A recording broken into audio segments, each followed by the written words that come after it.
habibi an social media irra diina keenya warri jedhamu reefuu naa galee anaaf mana koo dhufnannaa galee malee akkanti na beeka eeshi jennee amma immoo gara biraa isuma kan keenyaa kana xabbasuu nan xabbase gaa isas nan xabbaseedha garanni saafaa ta'u deebisee immoo waggaa tokko booddee idmee la teelegiraamii footoo isaa gaafa argu I like it number 1 I like it kaza footoo sarraa xoosina jedhee gaafa sana mo'achitte jechuudha kun immoo salamataati inni tokko dhume salamataati kan immoo footoo isaa argu biyyuma Qatar kana keessa dhiirra kana bareedu jira jedhee ani immoo rakkoon koo maal seetan Oromoo dhugaa rabbi rakkoon koo uffannaa isaanii ilaala dursa isa malkiin isaa jeessoo maan taane rakkoon qabu uffannaa isaa bareedina isaanii ilaala hawiyye kun isa jaarsa keetii jedheenitti meewwitti inni kun isa si fuudhuudhaan jedheeni teelegiraama gaafan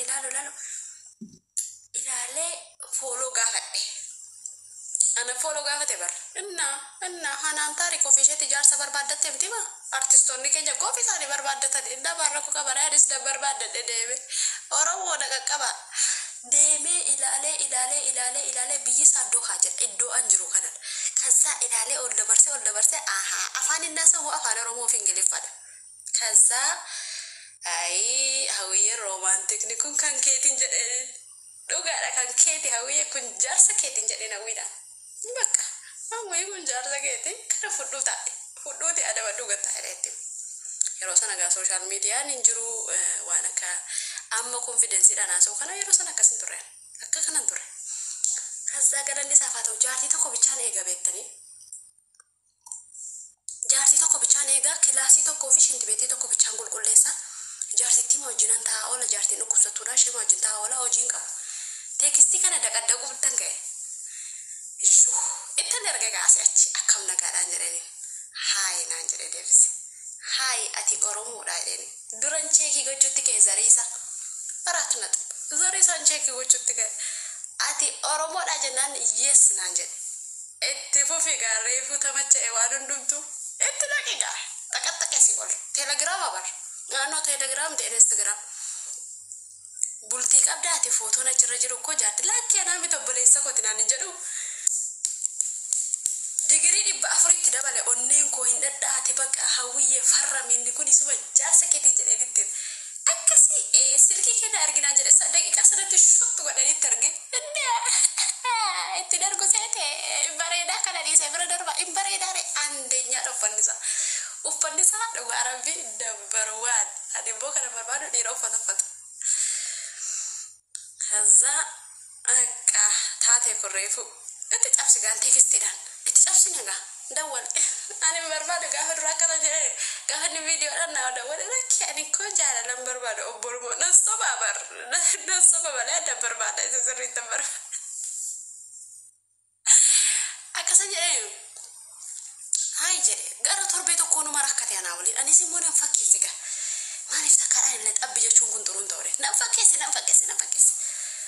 isa gaafa ji'a takka korona vaayirasii wajji wal qabanne dhanneef wal argine jechuudha gaafa ji'a takka ijaazaa wal argine jechuudha mooliitti malee hin qaxaru amma nan naqutu hundoe mooliin naqa malee mana moolii wana bakka bashannanaa minoota kanatti waama malee kottu wal barraadhe kana waamachitti malee hin naqu mana sijjammar dhiirri biyya kana keessaa mana kireeffatee taa'uu hin danda'u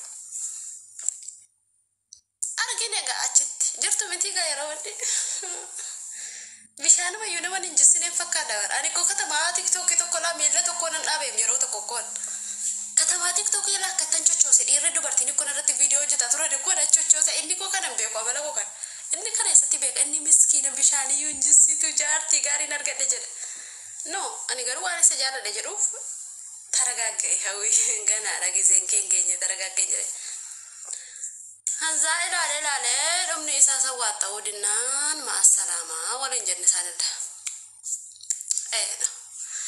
achumarraan kaasee dhiiruma kan fakkaate hin barbaadu dhiira kan fakkaate jireenya koo keessaan xargee gabbaase yeroo sana rafuullee nan danda'e aarallee nan galfadhe dhugaa rabbiin sinitti dhiiruma kan jedhamu jaalaluma kan jedhamu mataa koo keessaa gadi baafnaan saayitii ammaa kana dhugaa rabbi Madame wajjin wala lola miti mijoo wala arrabsina miti madame wajjiniin sababuma dhiira sanaatti jechuudha. Sababuma ani isaa wajjin wal loletti ijoollee madame madhiis nan kabala miti la asii achiin juwaa kana naa godhi gaafa naan jedhan hin godhu waan atti matu hin dhaga'u wal loluu ta'e madame wajjin jireenyi koo bakka bixii beektu miti bakka asii araboota wajjin wal loluu minaamin. This is crazy jedhee naftaa'e achi. Sa'aatii ammaa kana garuu galanni isaa haa ta'u. Jaalaluma kan jedhame jireenya koo keessatti aragee gadi baasnaan dhiira kan jedhame irraa fagaadhee jennaan jireenya gammachuu keessan jiramu. Dhugaa rabbii isinitti jireenya gammachuu keessan jira. Galanni isaa haa ta'u yoo rafee yoo ka'e namni gaafatu hin jiru. Alaamaa koo hojii koo irratti fokkasii gochuutti ka'e. Hojii koo alaamaa koo waan jireenya koo keessatti sirreessuu qabu maatii koo gara isaaniitti deebi'e. Yeroo jaalallee qabattu garuu maatiillee hojiillee seeraan hojjettu maatii kee irraanfattaa alaamaa kee fiixaan hin baaftu. Wantuma baay'ee ati sirreessitutu jira jireenya kee keessa jechuudha. Yeroo jaalallee wajjin jirtunna yeroo jaalallee irraa fagaattanii jireenya bareedaa jiraattan dhugaa rabbii dhiira malee dubartiin jiraachuu dandeessi. Mana kontiraataatii hin ba'iina.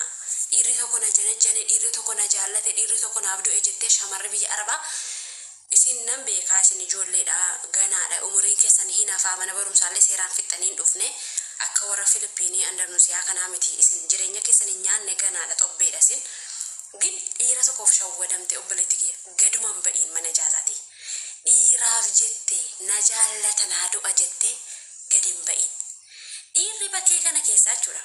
Dhugaa rabbiyoon sitti mee yoo dhufan isaan amma wina isaani ammatu isaaniin ol sinii gashee qoy warra ergate keessaa yoon ol sinii gashee annama oliin gashuu jedhee ture yoo ol sinii gashee dhiira ol sinii gashee memmee dhiirri Kwaatar keessa jirtan kottaa dhiirri biyya Arabaa jirtan ergadhaa sinaan ol gashaa sitti ni man isaan yeroo teekistiidhaan walii barreessitan sii gaggabee sii du'e siin jedha malee gaafa torbee tokko gaafa torbee lama kan reebamaa jiraatan jiru dhugaa rabbi obboleetti keenya dhageeffadha. Kan reeban kan dhiirri reeba birrii isaanii nyaachaa qaama isaaniitti taphachaa kan kabalee rukutee kabajaa si dhowwate kana kan godhe mayyuu si uumadha. Waan hundumtu waan kabajaa qabudha kan kabajaa kan gatiin laatamuuf waan ati of kabachiifte waan ati noo jettetu bootaa guddaa si keessa. Ana irra maaliifan sitti abeetta san keessa darbe dubbachuu dhiisuu nan danda'a garuu shamarri na hordoftu baay'eetu jira as keessa. Shamarri na ilaaltu shamarri hawwii waan ati gootu sirriidha naan jettu moo hin jirti isaan immoo akka dogoggoran hin barbaadu dogoggora korraa akka isaan baratan hin barbaadu hangaafa sana tun beekee irra ta'e akka kanaan godhu ture har'a garuu godhan isaaf haa ta'u yeroo ittiin dafee hubadhee keessaa ba'e mitire kanaaf dhiira tokko na jala janitti obboleetti akka gadi hin baane ispeeshaalii dhiiraaf jettee akka gadi hin baane dhiiran na jaallatatte dhiiran na janajaneetti kottu naan jedhaa jira jettee akka shawwadan jireenya kee balleessa dhugaa rabbii qaama kee qullaa poostis jalaa ta'a. Mana tokko keessa teessan jechuudha. Mana tokko keessa teessan nama 4 nama 5 taataniitu wal quunnamte saala kan gootan. Bakkee keessa mana kireeffatee jiraachuu hin danda'u. Beektaa kana namni sitti mee jira sittani maanna dhaggeeffadhu. Yoo jaarsa jaalallee barbaadda ta'e mana kontiraataatii baate dhugaa rabbiiti. Atiif gaaddanyaan kee iddoo tokkotti wal quunnamte saala gootan. Gaaffii takka malee. Isa akka mahaa isaanii sooshaal miidiyaa irraa safuudhaa minaamin jedhan sana sitti fakkaataa? Ija keetiin argitee kaatee hubachuu dandeessa.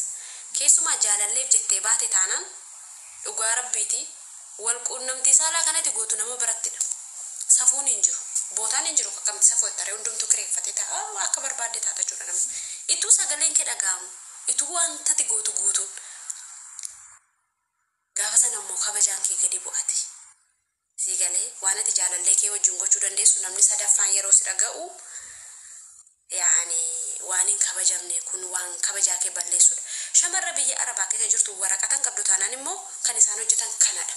Parsantii 100 keessaa warri bakkee keessa jiran walakaan hojiin isaanii kan kana sitti mee jira kan akkattiin taa'isiin jedhe jira kan akkasii kottusiin jedhe jira no hin jiru miti ani immoo hawwiin sitti nama obboleettiin kee siigalee ituu ati du'aaf of hin qopheessin an dura isaa sitti hima dhugaa jiru si amansiisa dubartiin tokko yoo si baafte darasi dhiiratti si ergite seecha dubartii amantanii yoo deemuun xuruun ta'u dubartii amantanii deemuun xuroon ta'u. Galanni saafaa ta'u nama gaariitti nu qabee ana bicha miti dubartii sagaltu turre ana wajjin kan jirtu. Dubartii salgan keenya iyyuu warri kan hin fixatanii hin barbaannu jedhanii biyyatti deebi'an jiru. Kan asitti hafanii immoo hojjetataa jiran jiru. Wanti nurra gahee tokko hin jiru. Garuu immoo shamarra baay'ee rakkoon gaheera, gudeedamuun irra gaheera, birriin ishee fudhatameera. Nama beektuun jechuudha. Dhiiruma afaan kee haasa'uun wayiidammoo afaan kee haasa'uu dhabuun jira. Yoo heeruma barbaadde biyya Arabaa keessatti dhugaa rabbii yaa obboleetti kiyya biyyatti galii heerumi malee heerumni biyya Arabaa keessaas hin fayyadu. Guyyaa wayii tokko viidiyoon kee wal quunnamti saalaa gadis jalaa ba'a. Mataan kan keetii ilaa akka ittiin deemta yeroo hunda. Dandeessee ol jettee haasa'uu hin dandeessu ati. Biyya Arabaa keessa jaalala kan jedhamus hin barbaachisu seen. Dhiirri na jaallatu dhibee sitti fakkaataa? No, dhiira baay'inaa barreessaanaaf dhiira baay'ina barbaada anaaf. Ani garuu hin barbaadu biyya Arabaa keessatti bultii. Maaliif ani hin barbaadu beektaa? Ankoo maqaana badu maatii koo kan maqaan badu hin barbaadu. Qaamni koo qullaan poostee ta'u kan maatii kiyya maqaan badu intala abaluun jedhama asirra. Kan na beeku meeqadha asirra. Yerumaan haasa'ee kolfee waan badaa haasa'uyyuu deebi'ee immoo ofitti gaabba'an. Waan ana haasa'u irratti illee jechuudha. Yeroo tokko tokko miidiyaan si aarsee haasa'uu dandeessa. Nama wajjin walii galuu dhabdee haasa'uu dandeessa. Arrabsuu iyyuu dandeessa.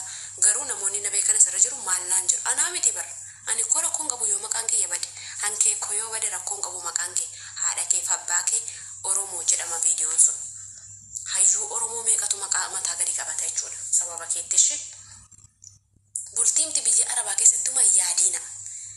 Dhugaa rabbii bultii biyya Arabaa akkamii keessa Saawudii warri jirtan, Bahareen warri jirtan, Kwaatar warri jirtan, Dubaayii warri jirtan, biyya kamii warri jirtan biyya Arabaa keessattan heeruma akkan jedhu. Abbaa manaa kan keetii birrii isaa gaafadhu. Iddoonni hojjetu biiroo gurguddaa kana keessa faa yoo ta'e biyya Arabaa keessa immoo iddoo gurguddaa kan hojjetan jiru. Garuu parsantii tokko lama yoo argatte isaaniin yoo isa ta'e waliin lama taatanii mana kireeffattanii jiraachuu dandeessu yoo ta'e itti heerumni rakkoon qabu. Nama gahaa nama jireenya bareedaa si jiraachisuu danda'u yoo ta'e fakkeenyaaf biiroota keessa makiinota gurguddaa kan oofan gabiin isaanii bakka 7,000 8,000 ol yoo ta'e heerumni rakkoon qabu. Yoo qophaa keessa mana kireeffattanii jiraatu ta'e garuu parsantii 100 keessaa 80 warri badee jiru nama 4-5 taatanii walitti galtu abbaa manaa fi haadha manaa. Fakkeenyaaf mana warra singilii yoo ta'e dubartoota bichaadha. Yoo warra haadha manaa fi abbaa manaatti galtu ta'e birriin illee hin qannasaa. Achumatti wal quunnamti saalaa gootu, achumatti wal arrabsitu, achumatti walitti ijjitu. Jaalala kan jedhamu isin keessa hin jiru jechuudha. Kan ammoo akkasiin gootan hin barbaadu shamarra Oromoo. Atuunas miidiyaa irra taayaa sa'oota akkatti maqaan kee badu hin barbaadu. Kan ammoo kanatti dhorkuu dandeessu akkamittidha? Mana kontiraataatii hin ba'in. Yoo baate immoo nama amantu nama kabaju dubartii mana dubartii yoo ta'e malee jaalalleef jettee akka hin baane. Borsitu miidhama jechuudha. Borsitu dhiiga bu'a. Rakkoon qabu waan hundumtiyyuu beelli sitti dhufee uffattu dhabdee rakkatte rakkoon qabu wal quunnamti saalaa viidiyoon kee gadi ba'a. Fakkeenyaaf siif jaalalleen kee wal quunnamti saalaa gootu hawwiin mana kee jiraatte si qarrasuu nan danda'a baran.